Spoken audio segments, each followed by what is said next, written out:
Guys, we're going to start here very shortly, just waiting to get the last few things set up here.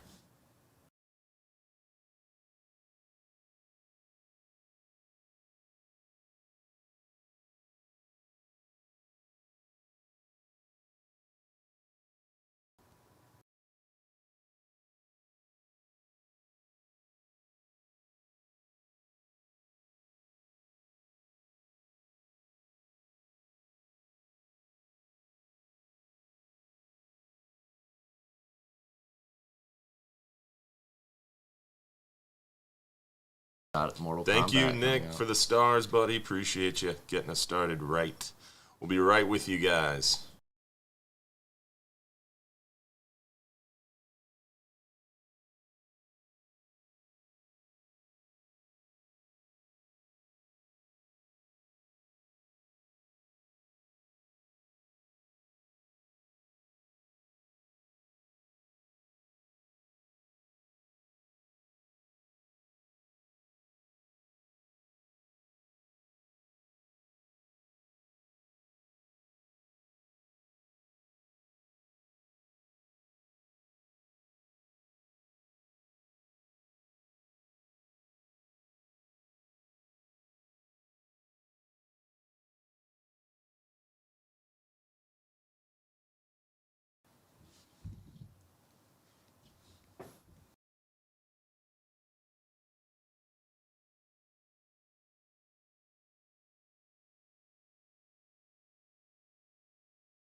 Hey, Jen, what's going on?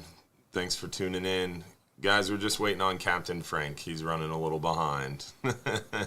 And we've got some new technology we're playing with here, but gonna be going live here or we are live, but we're gonna be showing the video and starting the show up shortly.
Thank you, Angelo, for the 1,200 stars, man. That's awesome, dude. Appreciate it.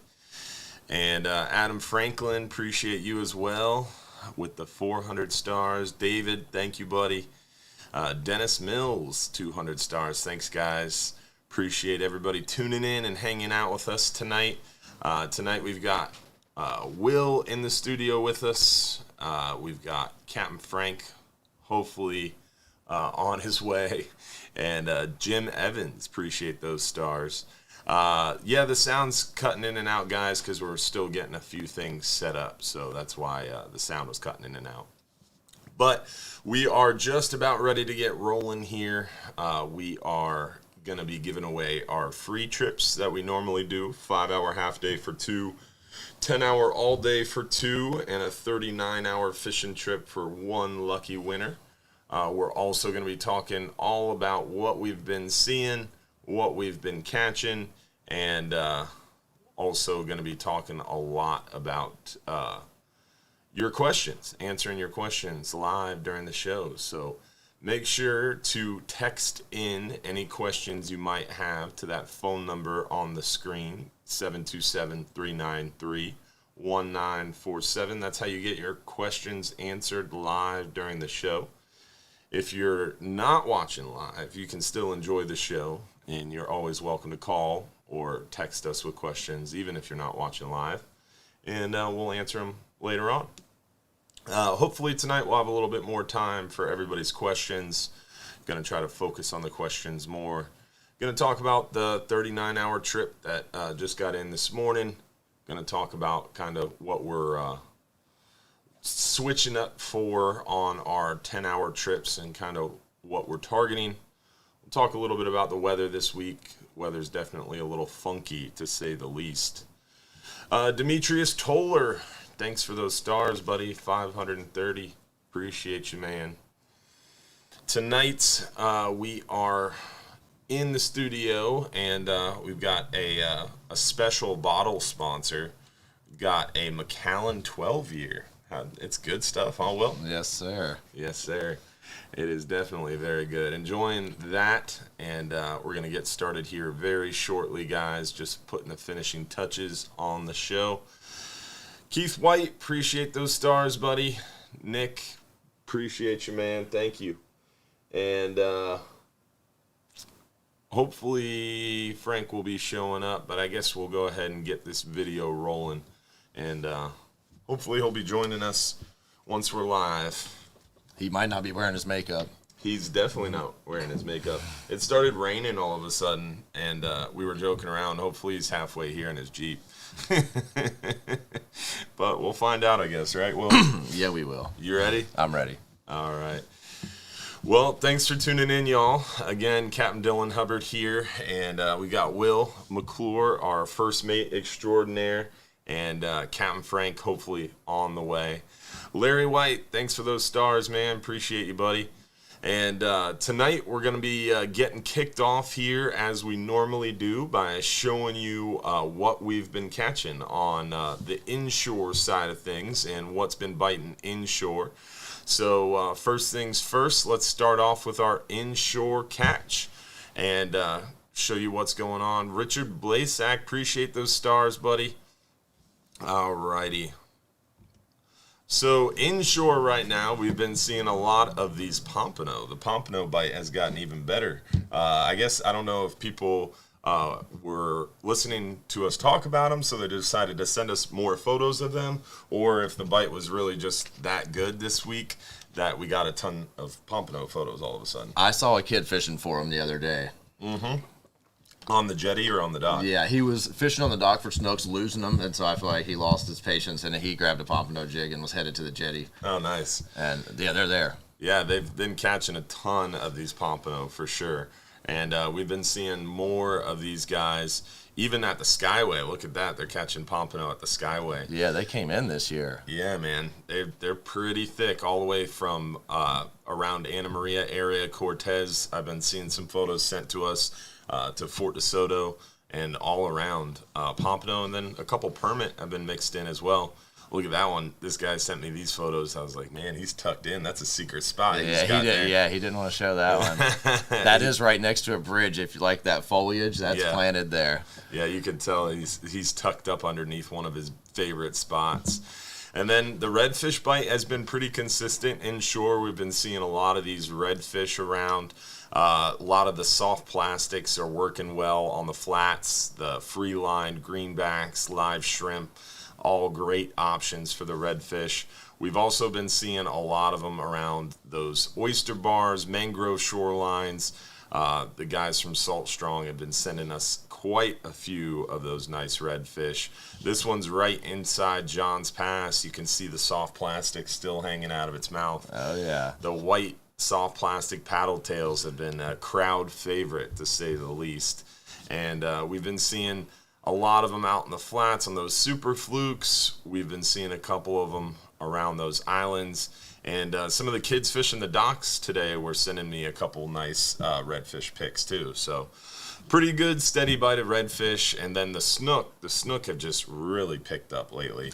You can see the topwater hanging out of that mouth. That's fun to get one on a topwater. A redfish, too. A redfish misses it like 10 times before you hook him. Oh, yeah. The redfish have that small mouth, and their mouth is kind of on the bottom side of their face. So they do not do well trying to chase those top waters. But those snook, man, Yeah, early morning great. snook fishing. And the top waters are mainly just that, early morning, kind of around dusk, those low light situations in shallow water, anywhere from like 2 to 6 foot is where you use those top waters with a lot of success. But anchoring up on those boats and chumming up a flat with greenbacks or whitebait have definitely been the ticket for tons and tons of snook.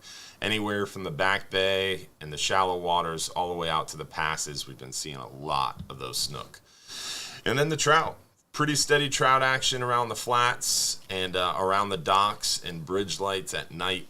Been seeing a lot of trout action. Still, the white plastic paddle tails, kind of one of those favorites. Kind of works well for a little bit of everything. And we've definitely been seeing some good catches. I mean, those are solid trout, man. Yeah, they're fun to fish on the dock lights at night, too. When that guy had that redfish at night, the pass can be a real fun area to fish at night. Especially at night around those bridge lights, like the edge of that bridge light has just been loaded with trout in the morning. And that was one of my favorite things in the little skiffs scooting around at night. And you find those underwater lights that are just loaded down with trout. Swimming. Yeah, and they'll start a whirlpool because there's so many trout doing a circle around the light. It's crazy, man.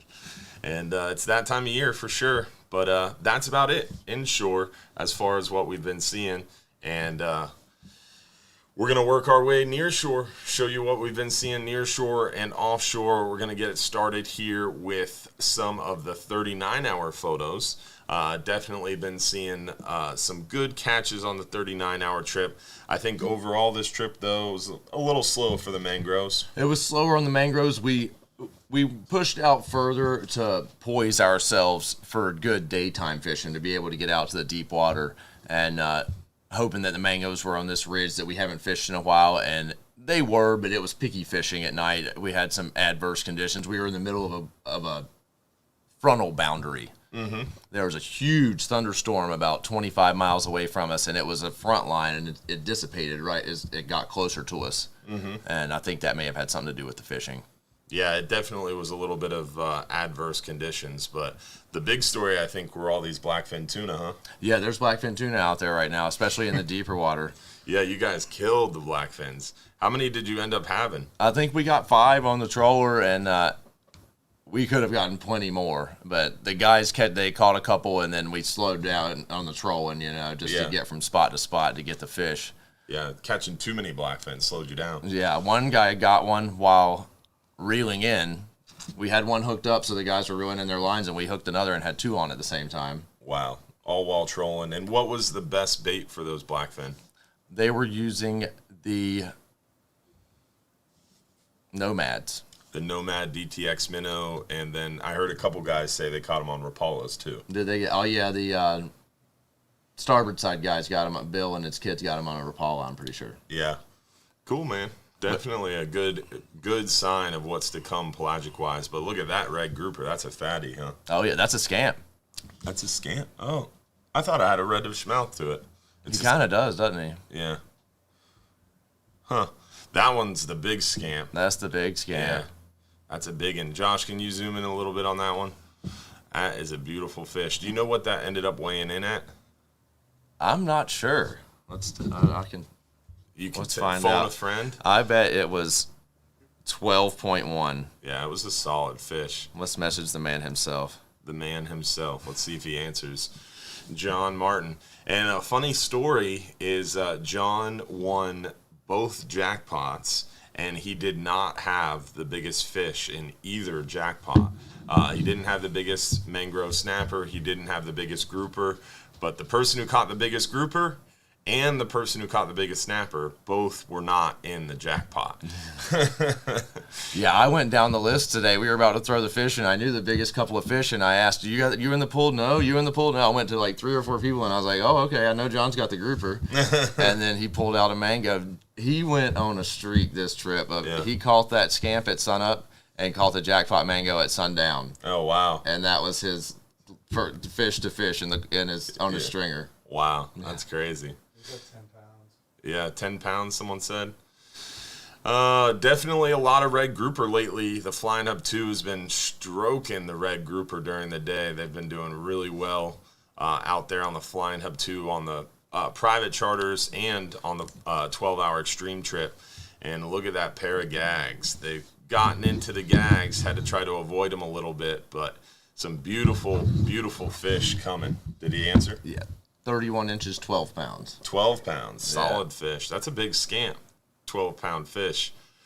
But look at that gag, man. Oh, yeah. Ooh. I think look at our new crew member, Hunter. He knows how to hold a fish, man. Yeah, he's good. Yeah. I could tell right off the bat that he was pretty good. Yeah, he knows how to hold a fish. He's been working with Brian Morgan. He got trained. Oh, man. Some beautiful fish, though, from the Flying Hub 2, and a lot of these trigger fish. Some big trigger fish came in on the overnighter, too. Yep, big triggers on the 39, and not tons of them. We've had years where we've killed them before, but these ones are big. Yeah. And look at that red grouper. That's a pretty fish right there. These guys on the bow group, they, I think all of them first time 39 hours, and they probably caught 6 groupers. Nice. That big red grouper. Nice scamps. Beautiful fish. Oh, that's a fat tuna right there, man. Yeah, Max got 2 tunas back there. What happened was Craig to the right of him caught 2. Yeah. And Max said, I've got the same lure in my bag. He caught the first one, and I wanted to go get it, but I didn't. And then after a second one, he went and got another one? After the second tuna Craig caught, he's like, all right, I'm going to switch to the same lure Craig's using. And then he caught 2. All with switching lures. That's crazy, man. You just never know. And then the mangrove, or the big mangrove, look at that one. That's yes, a nice sir. one. He had a contender. That was a contender. Well, maybe not that one, but. Yeah. Nice of you to join us. Yeah. Did you have the cover on the Jeep at least? Nope. I called it. Here, Will, scoot over a little bit. We get Frankie in there. All righty. Hey, yo. So, look at that. Oh. That's a nice one. Okay, there. Or do you want some tears? I talked Will into coming. Either way, they're going to end up in the same thing. This was the mangrove bigger than Martin's right here. Which, this that one? Yeah. That's a big mangrove, man. That was probably a 7, and I think John one was a 6, which has been small for our mangrove jackpot recently, but it is what it is, you know. Yeah. Maybe he's just got little hands. That is a nice mangrove, though.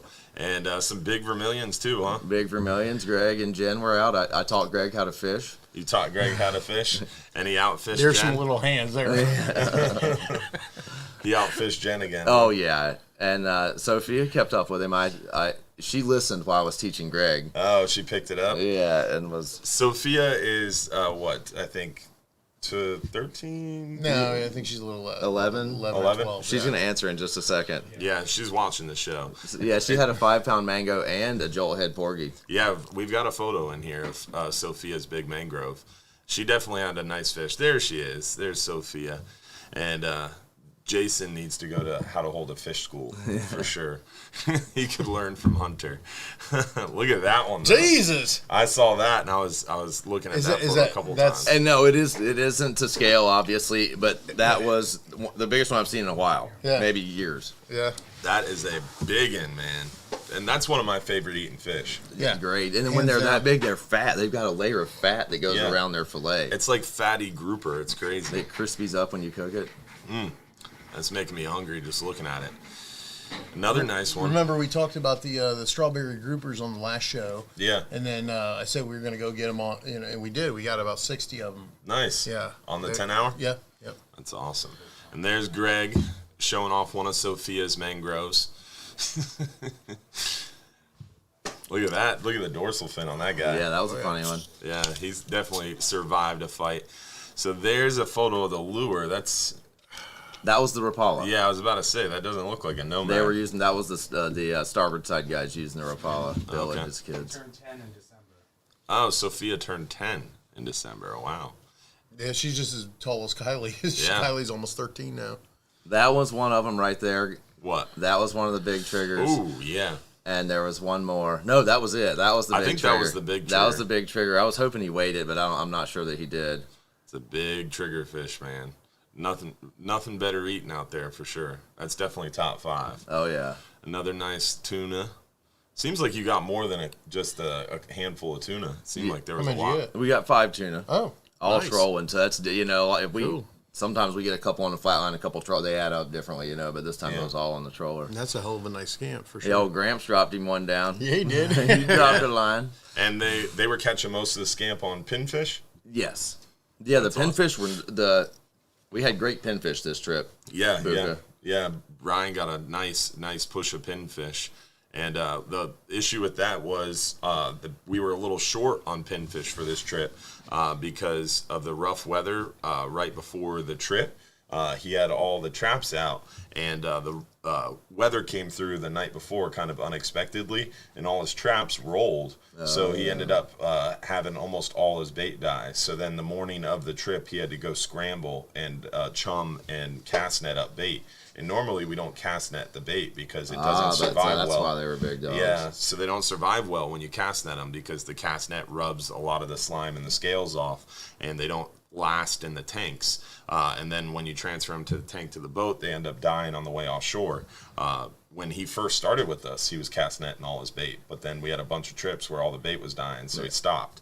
But this trip he had to because of the bait dying overnight, and because it was so fresh and it came right off his boat onto the Florida, they ended up surviving pretty well, huh? Yeah, they were. I just noticed them a size bigger. I saw one of the guys on the bow, like the Gramps with the big scamp. Yeah. I saw him looking at Gramps with pinfish. Scamp Gramp, and he was like, "Yeah, I caught my red grouper on a pinfish too." So Oh, nice. they were getting them on pinfish. That's cool. Good to hear that the bigger pinfish were helping out for sure. And we've been working on trying to find some bigger pinfish, and it looks like he might have found them. So hopefully he can stay on them through red snapper season. That's the trick, though, is red snapper, we need a lot more pinfish. Yeah, we do. And to get volume, you can't really cast at them. Yeah, you gotta feed the hungry. You got to trap them. So how was the yellowtail fishing? I saw a couple in the pile. Yeah, we picked at them. Yeah. A few here, a few there. It wasn't that great. You need something, Josh? I was going to have Frank get her a drink. Oh, okay. Well, she can come up here. Let's see here. I think that was the last one. So let's go back to the photo. And we are ready to get rolling. We looked at the inshore. We looked at the near shore. And let's talk a little bit about the weather here real quick. One of the things that we have coming up this week is we had that front that Will was talking about with it kind of stalled out in the Gulf, and I think it's essentially coming through tonight now. It's been switching up a lot. It seemed like it was going to come through later this week, and then it sped up. And this is a great example of this time of year and how you just can't trust the weather. You can't know Or up the until forecast. May. It'll settle down for sure. Yeah, hopefully it'll get a little bit more consistent. But let's look a little bit at that offshore buoy. If you scroll down a little bit, Josh, you can see clearly from that graph that we have a little weather window kind of middle of the week, and then all of a sudden it kind of picks back up over the weekend. Tomorrow through virtually midday, this is the offshore report, so this is going to be a little skewed for onshore and kind of closer to shore, but tomorrow virtually. Looks like it might rain tomorrow. Yeah. Tomorrow's going to be a rainy day for a majority of the first half of the day. And then still Tuesday is a little bit rainy, and then we get a little break Wednesday, and then the rest of the week the wind kind of picks up a little bit as a high pressure settles in behind the front. And you can see Thursday the wind is pretty high and the seas pick up because as that low pressure moves out of the area and the high pressure moves in, we get that pressure gradient as it transitions to a high pressure, and it definitely makes things a little bit more upset. And then we get into the weekend, and the weekend forecast doesn't look all that great either, but it is very early, and a couple people have already reached out to me about this weekend's trips. Mm-hmm. Saying, hey, what are we going to do? What should I do? I want to cancel my overnighter this Friday. And it's like, It's too early It's for way that. too early this time of year. You cannot tell. The rain doesn't stop us. It's all about the wind. Yeah, I the mean, wind it's- and the seas, and even rain. I mean, if it's just a little bit of rain here and there, the rain forecast. We're getting to that time of year where you start to have 50% chance of rain every day. Yeah. And I had somebody call me the other day, and they were like, "Well, it looks like it's going to be 50% chance of rain on Wednesday." And I was like, "It's the best day of the week so far, wind and waves wise. I would definitely still try to go that day, Right. but it's 50% chance of rain. But you got to keep in mind that that means 50% of the viewing area is going to see rain for at least a couple Right, minutes and not just through that, a 24-hour period. We use a radar, and we go around it. Yeah. A lot of the times, if it's just a sprinkle, we see that all the time where it'll sprinkle all day long, and you can't get out of that. But we can watch our radar on the boat, which is on the Friendly is a 24-mile radar, and on the Florida is a 48-mile radar, and we just simply go around it or through it. Yeah. When the bands are coming in, we'll plunge through them, get to the other side. It'll be bone dry and sunny. Yeah. And instead of just sitting there waiting, it might be a half an hour ride sometimes. Sometimes it's 15 minutes, and but usually we can get through it. If it's just a sprinkle the entire time, well, it's just rain. The wind is what shuts us down. Yeah, wind and waves. Right. Are what The we're fish don't watching for. care, right? Because they're already. When it rains, the fish out of the boats, they don't get wet. Yeah, I've got that's to tell that joke 3 days in a row now. Is that right? I'm digging it. You burned it out. I had one. It never gets old. I had tell the one, same joke every day. I've been waiting on this to happen. I've answered it wrong a couple times on the half-day trip, and I finally got to answer it right. What? When you're trolling on the way out on a half-day trip, you'll notoriously get the guy that says, Will, have you ever caught anything trolling like that? And you'll tell him, oh, yeah, we get some from time to time, but this time I was ready. No, sir, never. But we might get one today. No, sir, never. But today might be our day. Yes, That's today. a good one. I like that one. All right. Well, it is time to give away our first free trip of the night. We're going to give away our 5-hour half day for 2 guests.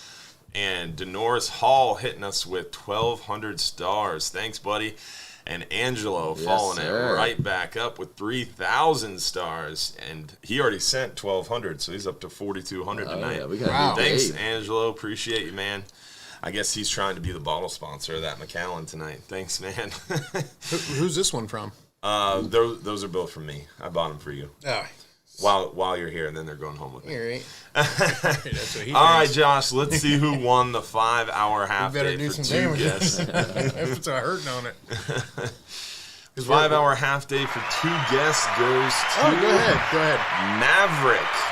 So glad we became regulars, joined in December, going on our 7th trip in May. That's awesome. What was the last name? Maverick was his first name.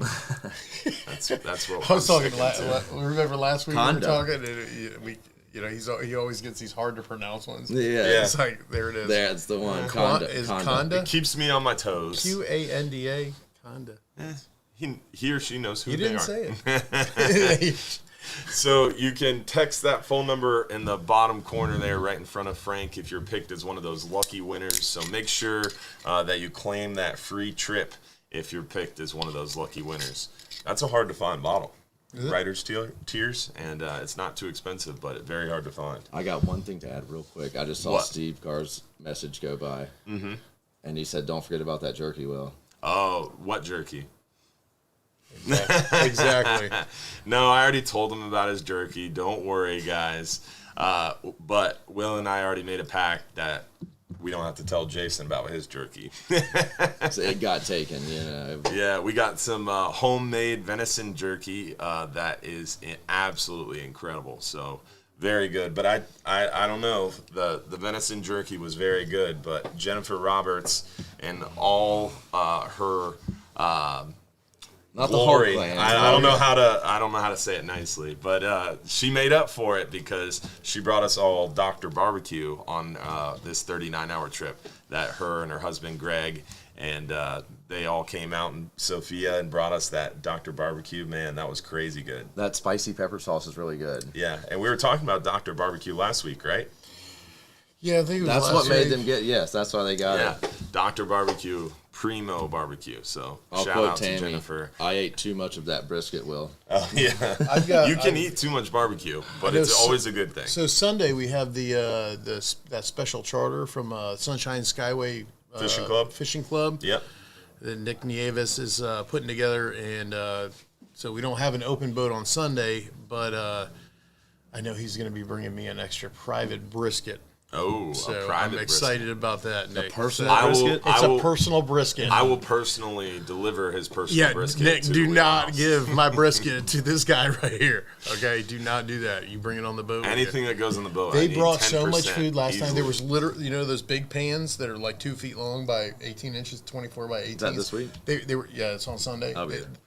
They had probably I'll be 3 there. or 4 full pans that we never even took the wrapper yet. Like, Oh, they had man. so much food. It was incredible. It was awesome. Really good barbecue. Nick, what was the name of that barbecue place you catered he's from? watching. Go ahead and pop. Yeah, I saw him pop in something Yeah. earlier, but throw something in there, Nick, for where that was from. It's really, really good. Yep. Yes, I am briskets for Frank.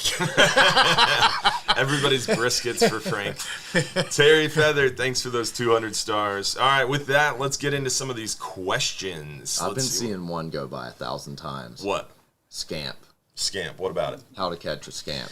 And I asked John Martin about that specifically today because I knew someone was going to ask about it when we showed all those big scamp. And John Martin said virtually word for word what I've always talked about is one of those kind of like not a small pinfish, but not one of the big ones, kind of like that medium kind of hand size, anywhere from like 4 to 5-6 inch pinfish with 60-pound test. And about a 6/0 single hook, and you want a longer leader, kind of get that Leave it natural. still. Yeah, and you gotta leave it still. On They're the bottom. also suckers for a small diamond jig, aren't they? Oh, yeah. Yeah. I was I trying mean, to jig. like- I had the wrong one, and I still owe Bill that jig. You broke his jig off. No, it's sitting on the bow of the Florida probably right now. Tomorrow morning, that's going in my tackle box. But it wasn't. I Thanks, couldn't Bill. get one on it. But yes, it was diamond jig scamp country. Yeah. We were there.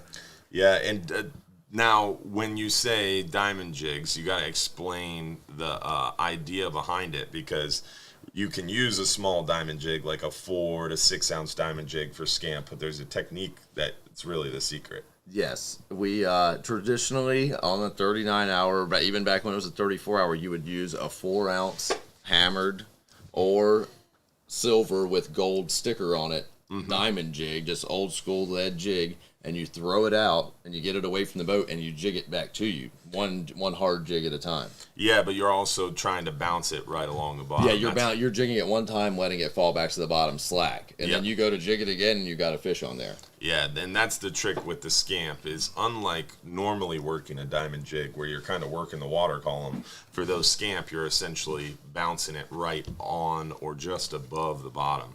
I kind of like doing it where it just kind of barely touched the bottom and sat still for a split second. And because you're making that puff of sand. And that puff of sand, just like when you're hog fishing with a naked ball jig, that puff of sand is kind of what gets their attention. And he pops at it. It's an Yeah. instinct bite. You know? Yeah. And it always seems to be like right in the beginning of the spot when you first get the anchor down, and then towards the end of the spot once they're tired of seeing all those pinfish and dead baits. That's what I do if I, on a trip where we're out in the deep water and I think I've got time, I have a diamond jig rod on the bow. So that's where it is right now still. And that's It's one of Dylan's rental rods, right? Oh Of my course. gosh. No, it's one of the rental rods, but not real. Well, it'll be there. We're off tomorrow, so it'll at least be there for a couple days, Yeah. warming up the spot. I'm so angry right now. So Contain my emotion. Taylor Barbecue is what Nick had. Taylor Barbecue. It was Drop that fantastic. link, man. We got to see where that's at. Hopefully it's close to my house. But I want to throw one It's other probably in scamp Tampa, rig. though. Yeah, it's in Tampa. It's in I'm Tampa. Sure. I want think to throw Nick's one out other of scamp rig in there. Plant City. Plant City. Yeah, Okay.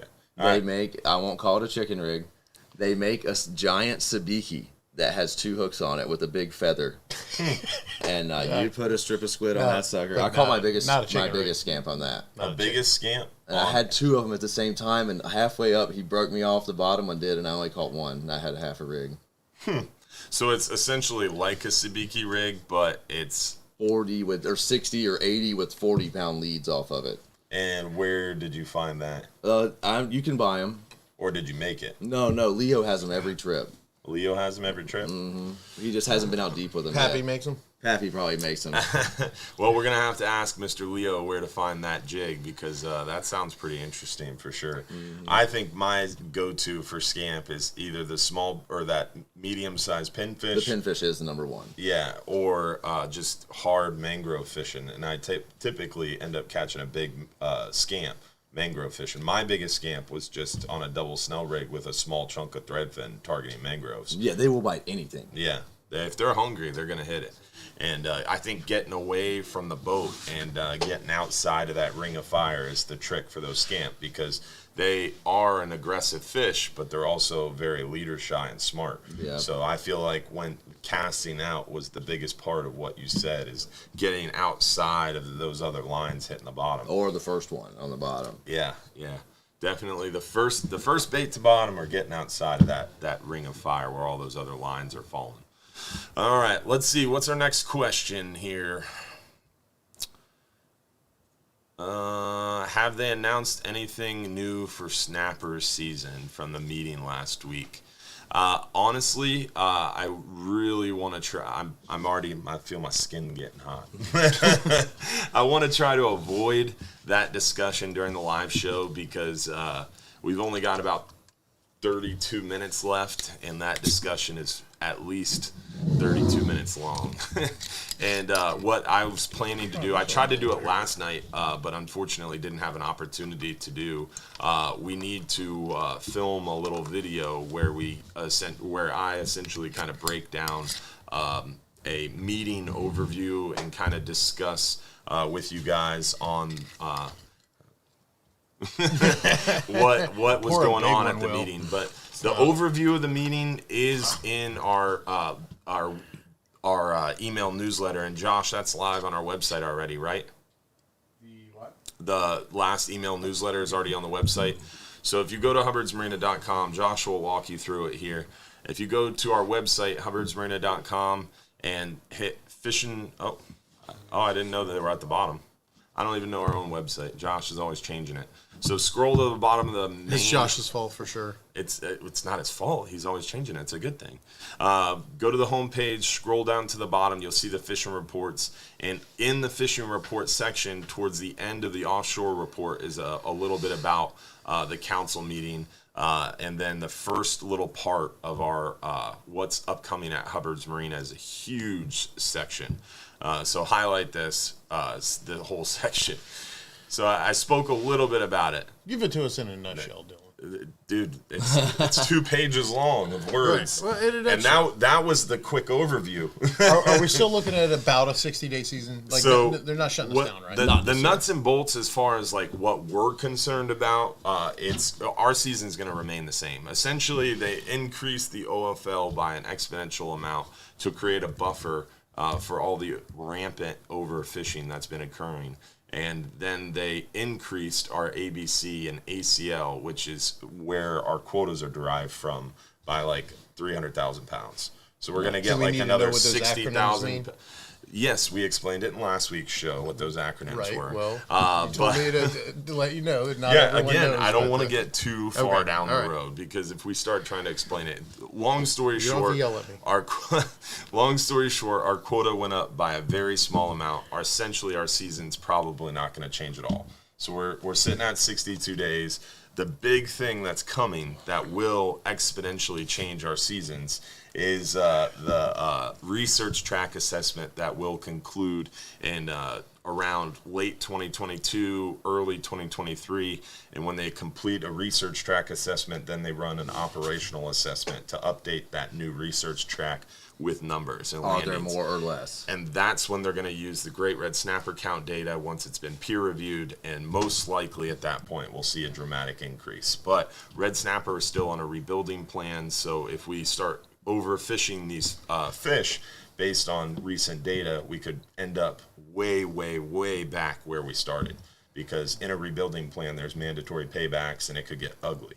Because one sector has overfished the entire over OFL, which is the highest limit, 3 years in the last 4 years. Is that mostly up on the Panhandle? I'm just asking. No, it's just a whole sector of the fishery. So we'll get more into that in a video, kind of break it all down. The other thing with the meeting was red grouper. Red grouper is we're in a little bit of a pickle with the red grouper. I am eloquently quoted as I'll say it. if you have kids watching, maybe cover their ears, but I was eloquently quoted as, it's a shit sandwich and we all got to take a bite on this red grouper thing, because I said that at an AP meeting. It's on public record. It's awesome. Is that from Trailer Park Boys? I don't know what it's from. I think don't it know is. where I got I it. think it is. Probably. I love Trailer Park No, Boys. I think I there do used too. to be more small red grouper out there, but No, we had a lot of small red grouper. Now they're coming into the fishery, and the fishery's rebounding. But it's a cyclical fishery, and it took a big downturn. And essentially what's happening now is they changed the recreational data collection program. So now they're on a whole different set of data collection. And because of that, it's showing recreational fishermen, including federal for-hire charter boats, private wrecks, are catching a ton more red grouper than they ever historically thought, like 3.4 times more fish. So then they have to back calibrate that data historically, and it changes the allocation in the fishery. Historically, it's like 72% commercial. They get 72% of the quota, and then wrecks get the rest. Now they're talking about changing it like 58, almost 42. Wow. And so they're shifting a bunch of fish to the recreational guys, stealing a bunch of it from the commercial sector. And that sounds really good, right, for recreational guys. but that's the same amount But we've been there's catching. where the shit sandwich comes in, because there's 3.5 times more fish, but they've also realized that there's 6 times more people fishing than they thought. They're catching more. Yeah, so the quota goes way up for recreational fishermen, but with that, in the same breath, the effort exponentially increases. So even if we get 30% more quota, we're going to have way shorter seasons. The best case scenario in the current document is we could have like as short as an 8-month season from 12, which again isn't terrible, but that's a dramatic change. And that's best case scenario. There's some scenarios where we might end up with a 4 to 6 month red grouper season. We've been down to 10 months, right? Is that right? There was years that there was no red grouper fishing. I think. Oh, yeah, was we it worked on that big one. 2007, Yeah. 2009, somewhere in there. They totally closed the fishery based on some outliers in MREP where it said we caught like crazy millions of pounds of red grouper during a year. We had 4 hurricanes and gas was $4 a gallon. So it all comes down to some of that data calibration, and it's unfortunate because it kind of puts us against our commercial fishing allies. And as federal for-hire fishermen who take private recreational fishermen fishing, we're kind of split in the middle. We're a commercial business. We're not commercial fishermen. We're recreational fishermen, but private recreational fishing is trying to pull fish from us, where we're technically private recreational fishermen because we take private recs fishing. That's how a lot of private rec fishermen access the fishery until they buy their own boat or start their own business. So it's a difficult situation, and we're kind of split in the middle here. So again, it's all in that recent fishing newsletter, and we'll try to make a video here shortly to talk more about it. But it is a very in-depth thing. And then the last thing is amberjack. Amberjack season's supposed to open up May 1st, right, boys? I know nothing about it. Yes, everything says They planned. still don't know if it's supposed to open up May 1st. It's April 18th, and May 1st is just around the corner, and we still have not heard an official update or announcement on what in the world's going I'm on not with a amberjack. really smart man, Dylan, but I believe that's 12 days from now. Yeah, I can't do math in my head. It's awesome. We Yeah. haven't seen any amberjacks of size. Not that we've been targeting them at all, but I haven't seen an amberjack of size in some time. Yeah, amberjack. The last assessment with amberjack was not pretty. It is looking very ugly with amberjack. So we have a 4-month amberjack season right now, and they're talking about cutting that back even more. So they could totally close that fishery. So the biggest thing right now, though, is they don't have any data for last year because of COVID. They stopped the surveys, and so there was no one doing dockside intercepts. So they don't have any landings for last year. So they talked a long time at this recent meeting about data imputation, and that's a fancy way of saying they're going to guess at what was caught. Faking shit up. Making shit up. Yeah, they still did the mail-in surveys, and they still did some phone surveys, so they have an idea of the effort, the amount of people that were on the water actually catching fish. Well, take it or leave it if they have an idea of the effort, because it's still the MRIP survey, or the Marine Resource Intercept, and they have a grasp on the effort. So what they're going to do is take 2017 to 2020 landings and do an average and use data imputation For what they called in 2021. for 2020, yeah. And so that's where we're at right now. And again, didn't want to go down this road. You guys started it, but we'll do a separate video where we talk all about it. And I won't take questions. It's just going to be probably a 45-minute rant. So pay close attention to that one. It'll be a good one. Mike Dixon, I see you, man. Thanks for sending some stars. Lucian Mullins Jr., thank you. You're the man. Appreciate you, man. I'm pretty sure Lucian, pretty sure that's how you pronounce that too, was the gentleman whose parents own that Coastal Pizza Kitchen I was telling you about. That place is I have not had fire. a chance to check it out yet. Fire pizza. Get the Beach Bird, man. It'll change your life. All right, Josh, I think it is about that time. We've got to do a 10-hour all-day for 2 guests. So let's see who won a 10-hour all-day for 2 guests. The lucky winner is... Dun, dun, dun. Oh, that was beautiful. This one's going to be easy. Paul Carteau, thanks for those 1,000 stars. But Holly Kelly from Kentucky was the lucky winner of that 10-hour all-day. She ain't no Holly back girl. Don't holly back to her. Moving on. Congratulations, Holly, on that win. We will holly back. Apologize. We'll holler back at you. If you don't get back with us, we'll holler back at you. All right, so let's get into our next question. See what the next question is. Fishing with you guys Friday on the 12-hour. Any suggestions, and what are you catching? The 12-hour night snappers actually been doing pretty darn well. They smoked them on Friday. Dude, they have been. Bobby's been on a streak this year on that 12-hour night snapper, man. The water gets right out in that area, and a lot of times it's warming up by now, but I guess it's still right at the and the 12-hour night snapper range. That's a great trip to fish on sometimes. I think they got 130 mangoes on the 12-hour night snapper on Friday. And a lot of times when it's tough mangrove fishing in the middle grounds, there's a reason for that. They're inshore. Because Bobby's getting them all. Bobby's catching them all. We're still on the hunt. We've got a different plan for the 44-hour. Yeah, and I think hopefully the weather will calm down a little bit this weekend. We'll get that full moon 12-hour night snapper out, the 44-hour full moon, and go deeper. When in doubt, always go deeper. Thanks, Greg Roberts, for those stars. Yeah, it's nice stars. Yeah, appreciate that. But you did bring us Dr. Barbecue, so that counts for a lot of stars. It does. I'm still kind of full from that. All right, next question. Went out. Oh, that wasn't it. They just said they had a great time with Frank. They lied. I'm going on an inshore charter Thursday. Rigs Techniques. Oh, I'm going on an offshore charter on Thursday. Tips, rigs, techniques. Well, I don't know who you're fishing with on Thursday. If you're fishing with us on our trips, we have all the fishing tips and tricks right on our website. Each trip page has all the tackle suggestions and stuff like that. If you're going fishing with someone else, we will still help you, but you got to be more specific on depth fished, what you're targeting, who you're going out with, that kind of thing, and I can be more specific in trying to help you. Even though you didn't book a charter with us, I forgive you. We do private charters. A lot of people forget that. We still have private charters ourselves. Let's see. Let's talk about the private charters. Joe destroyed them today, didn't he?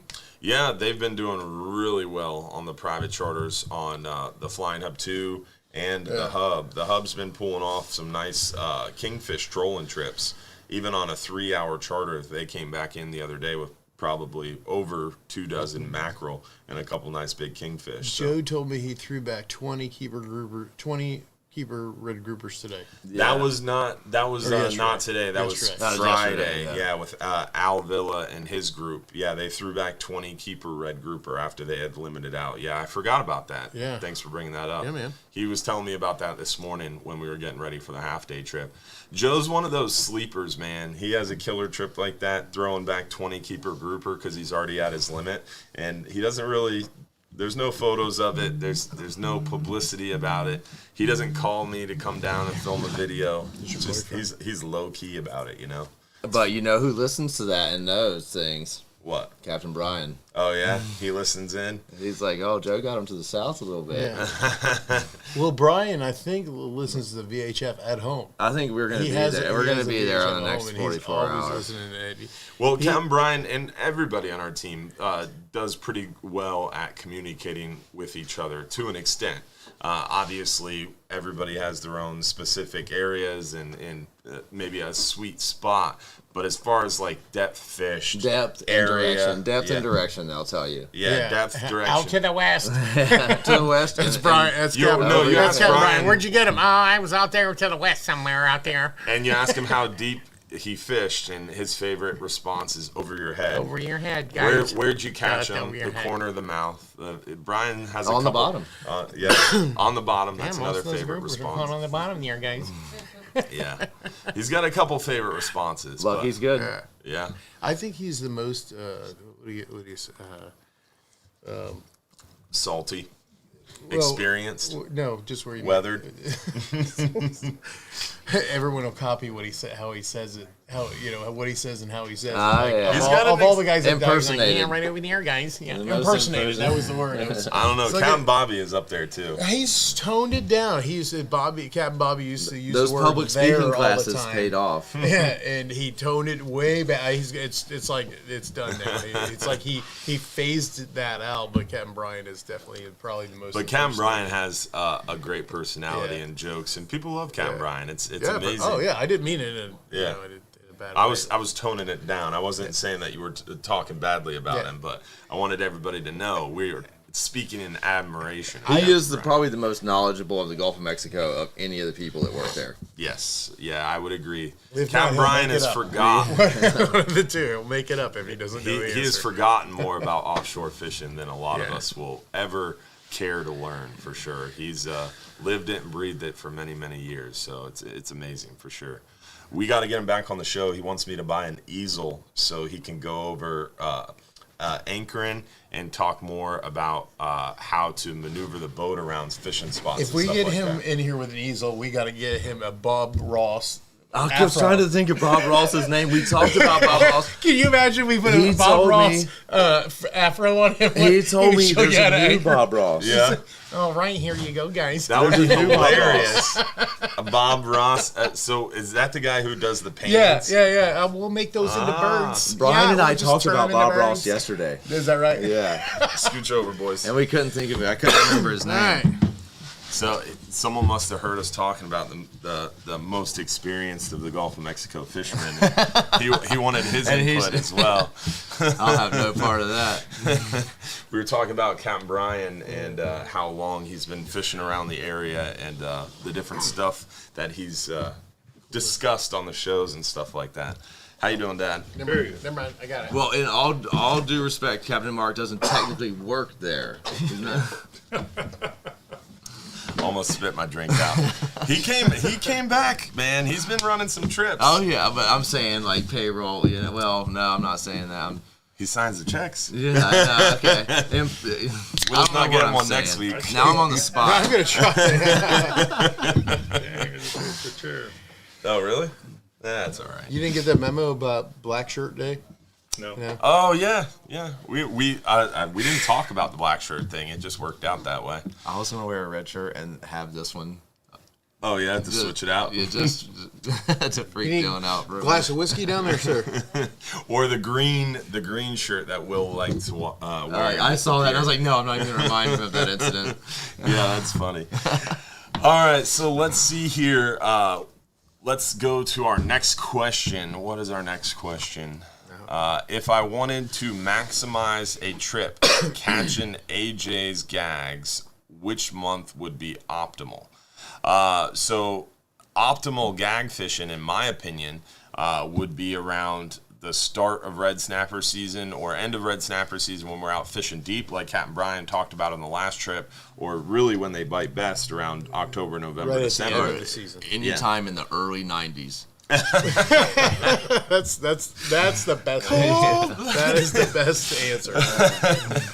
But Amberjack are only open August, September, and October, so very difficult to kind of get the best trip for both gags and Amberjack. What do you think? Yeah, August is the only time that August and September, yeah. August, September, and into October, they'd overlap. I would say probably the latest October possible. We've caught our 100-pounders in August. Yeah. Well, 100-pound amberjack. But what about gags? Oh, yeah, no, it's tough gag fishing in August. August and September are very tough. I gag do fishing. try really hard that first week of June.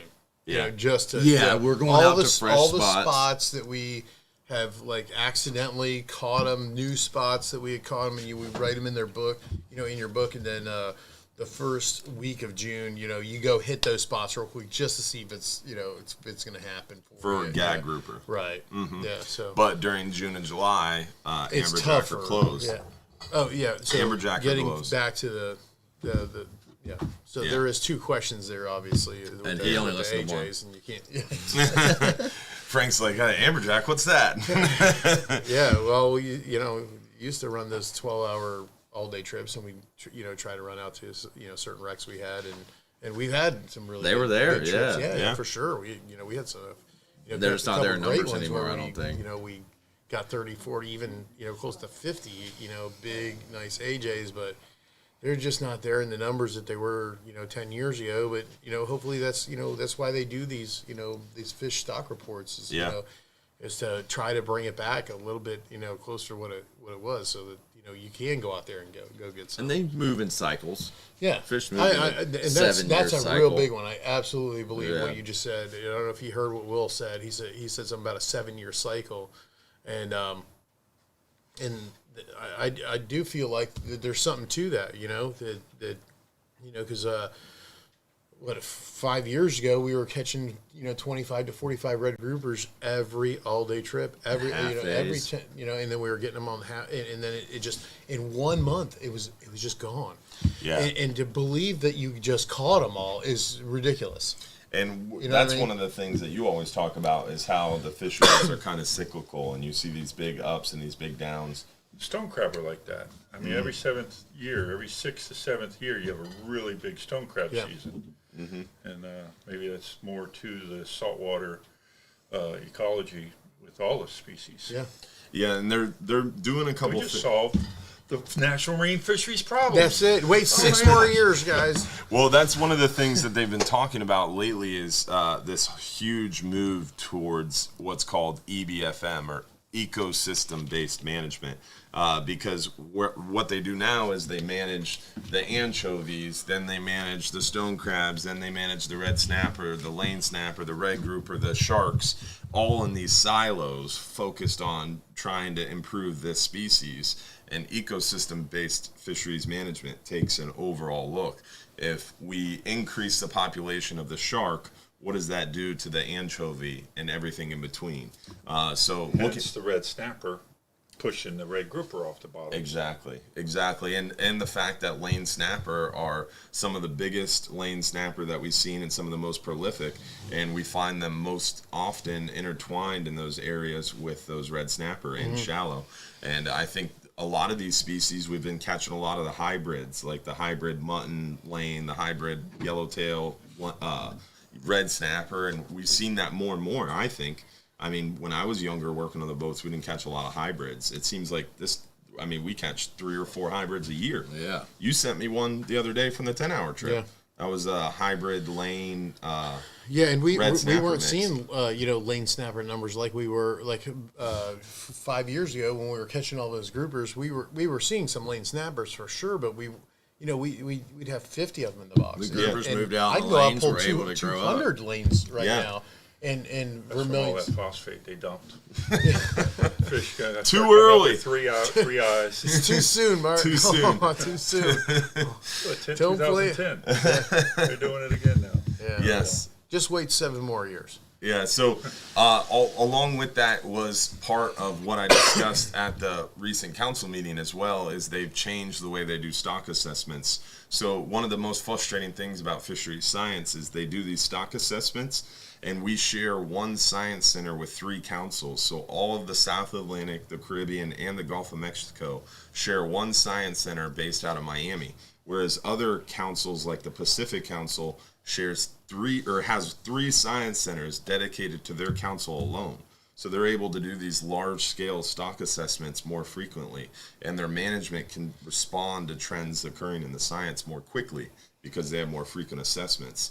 So one of the things that we're working towards now, and that I've been pushing really hard for, is these things called interim analysis. And basically, you do a big stock assessment like every 5 years, and then January 1st of every year, you take the last year's landings and you input them into the stock assessment model, and it gives you an updated catch level. So basically, every year, that system should be automated. And that's why we push so hard. That you guys might hate it, but that's why I pushed so hard and supported these electronic logbooks. Is every day we tell them what we caught and kept, what we caught and released, where a general area of where we fished, and the commercial sector does that. Now all the charter boats and party boats do that. So at the end of the year, they will automatically be able to drag and drop that data, drop it into an assessment, and we'll be able to respond management-wise to what we're seeing on the water today. And that will be very, very good for the overall fishery, and we'll have a more steady quota. Instead of waiting 3 years and be like, holy moly, these fish really cycled down, let's shut down the fishery. Every year, we'll be able to lower our catch advice. So that way, we won't see a huge drop in the fishery all of a sudden. We'll see, season got a month shorter this year, and the fishery rebounded. We see a lot of these small fish. Now our season's 2 months longer. And so that way, every year, we'll have a more responsive management advice. So I think hopefully overall, it will be a much better thing for everybody and better access for the fishermen as well. So everybody wins. Let's see. We got time for a few more questions. I would almost say the gag fishing is an example of that. What? The gag fishing has come back Yeah. strong. The gags are bigger than they used to be. Bigger than they used to be, and it seems like they're rebounding inshore too. But one of the things about gags in the most recent cooperative research project is they looked at the overall female to male makeup, And size switch. less than 2% of gag grouper from Marco Island all the way up to Panama City, less than 2% are considered male. Yep. So there's such a small population of male fish. They're concerned about the reproducing of the species, and if 2% of gag grouper can keep up with the reproduction. Can they count how many fish are gag or males? And Males, females? yeah. When It's do like they turn? Well, they kills ask me them, when I'm Mark. trying to count. But fish now in they the are, sea. Simply and just ask 'em. there's one boss on a spot. There's only one boss on a spot, and he's the male, and however many females are there, he's controlling those. And then when the one gets big enough, I've seen it on Discovery Channel, that one challenges that boss, Yeah. and if he gets beat, he's gone and he moves on. And Yeah. there's one new boss. Yeah, so the gag grouper Like a and stallion, if you will. many Yeah. gag grouper and many other species that we target will change sex. So all gag grouper will start life as female and go through tried life that- as You female, tried and that they'll, right, Will? It didn't work.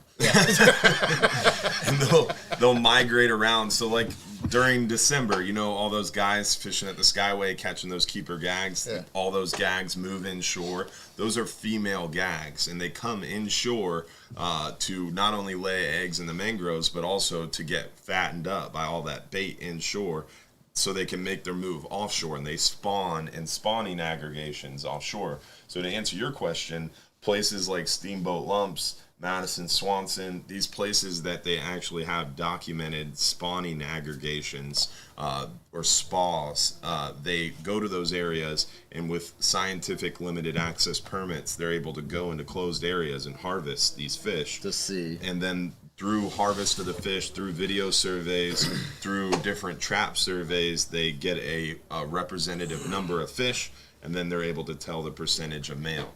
And that's where it was, is basically they, not even through video surveys were they counting male grouper.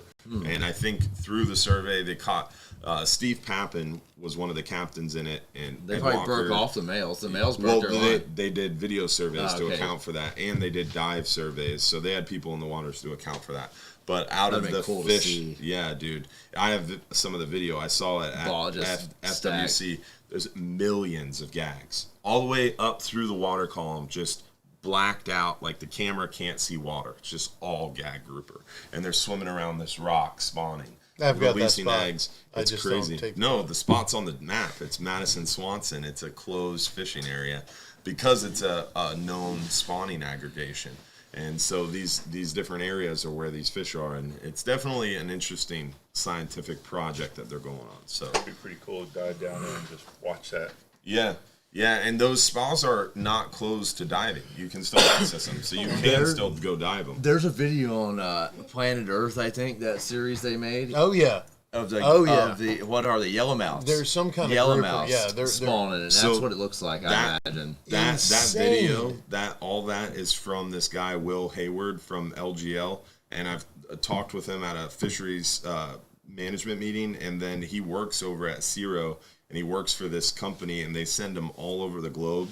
And his specialty is finding and assessing spawning aggregations. Dude, and he these it found was them. so yeah, cool. It was and like, that one that you're talking about is yellowmouth grouper. It's Yeah. off the coast of Mexico on the Yeah.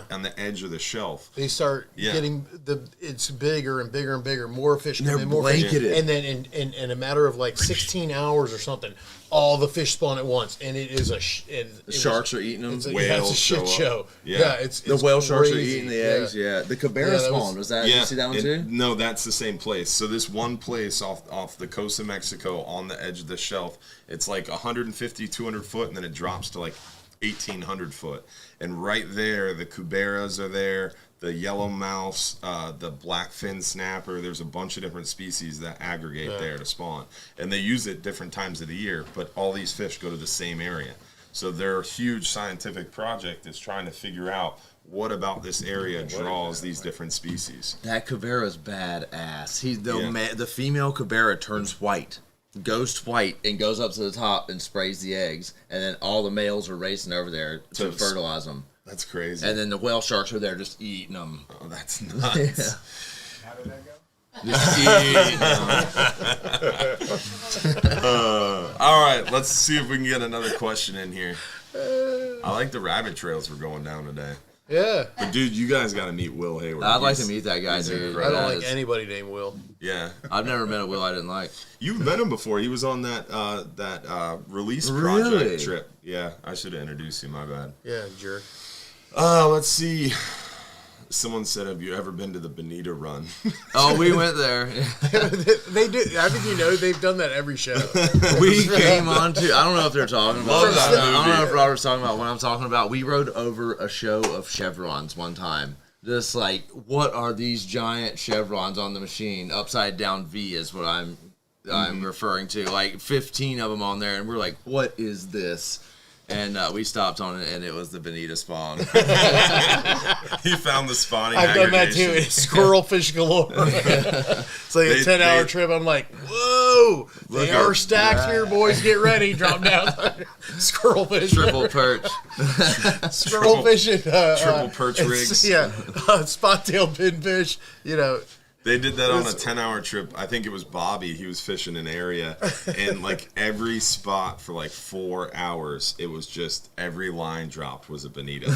And like we had so many complaints about poor fishing in tangles. Like and the you- boat came back in. It looked like someone had taken a hose with nothing but blood on it and just gone down the side of the boat and sprayed it because there was so many bonita like we've caught. ever targeted bonita. Yeah, and leaving it's the like dock. there was so much action. It was incredible, but it caused a lot of tangles and people were upset. But what a memorable day to have of just nonstop bonita. Bonita. It would have been frustrating, but also fun at the same Oh time. yeah. If you Need Rio on board. yeah, you get some real good those sauce things. with those bonitas, and They're good sushi. If you know what bleed you're them, doing. get some good sauce, and eat it fresh. Oh yeah, fresh and cold. Let me Rest get in that peace, bottle Rio. down there. Yeah, they What you- look what Dylan did to us, guys. He said, "You guys have had enough of my Macallan." I'm gonna put it there. You went to the writer's tiers. Yeah, dude, that's. I it's thought it was. excellent. Have you had it you yet? know, No, I It's told you it's a hard to excellent, find dude. bottle. I knew it was good. I just hadn't tried it leave yet. it over here so it's harder for me All to right, find. let's see. Next question.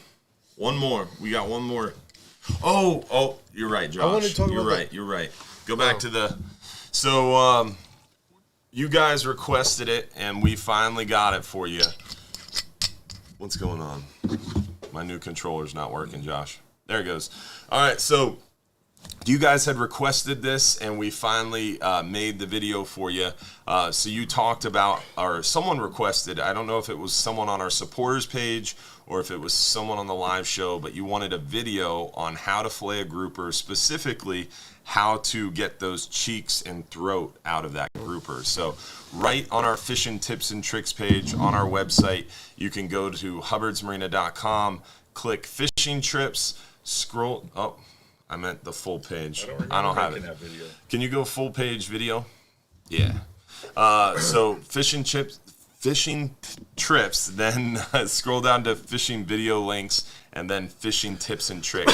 And then once on the fishing tips and tricks page, we got a ton of videos, but at the bottom of the page, we've created a new section called cleaning tips, and this is where the video was. So we'll play it for you real quick before we wrap up the show. And I've got I think I said a couple. We were muted.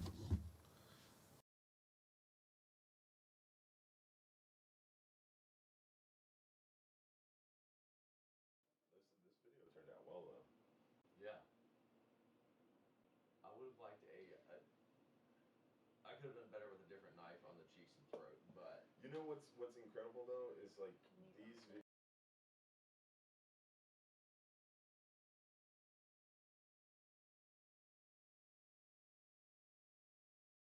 It was 4 minutes. It's amazing if we try to put a little bit of effort into these different videos. I mean, we could.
guys.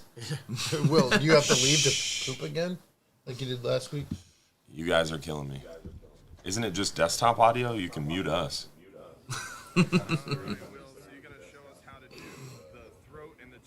We've done this before. I feel like I've seen this video.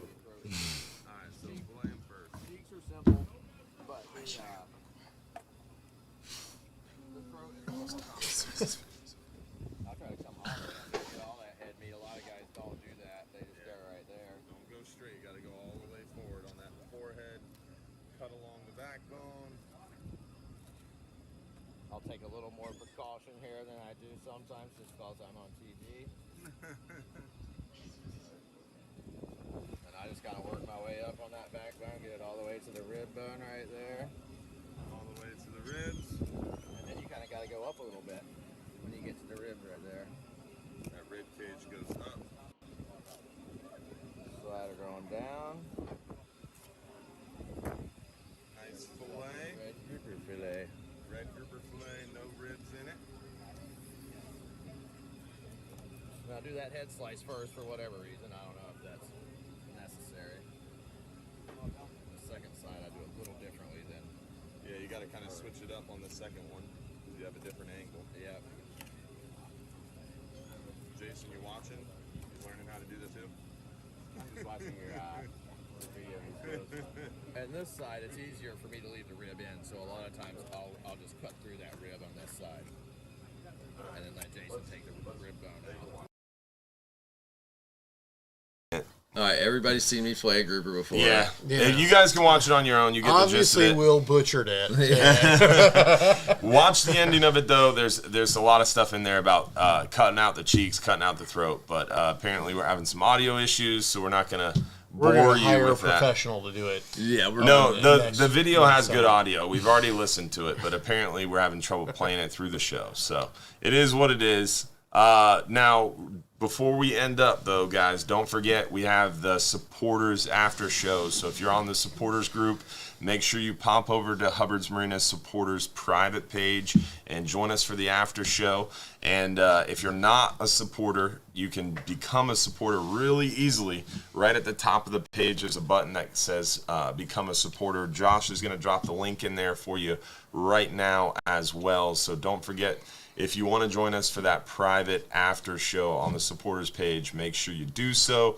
And then also next week, same channel, same time. Don't forget to join us for that live stream show next week. And we'll have tons more good tips, tricks, and more. If we didn't get to your question, don't forget as well, if we didn't get to your question, I will be more than happy to go back through. Yeah, and- I've been drinking. It's going to be a lot more fun on the supporters page. Yes. Yeah. After the after show Yeah. gets a little bit more wild. But don't forget to check in next week. We're going to have some more fishing tips and tricks, some more free trips, and tons more stuff going on. So don't forget to join us for that. And we'll see you next week for another episode. But before we sign off, we got to find out who won a 39-hour, right? Yeah, can one of you guys get this catheter out for me? That's the only way you can get up 37 Yeah, I get it. I get it, Will. All right, going to pick out the winner of the 39-hour trip. The 39-hour overnight trip for one guest goes to Let's do this. Tanner Caps. There you go. He got it. He got it, boys. No more catfish for you, Tanner. All right, well, Tanner, don't forget to text us your home address at that phone number. The rest of you guys, become a supporter. Pop over to that private supporters after show, and we'll see the rest of y'all next week for another episode of the live stream. Because if you're too busy to go fishing, You're just too darn busy. too darn busy. I messed it up Let's get again. that catheter out.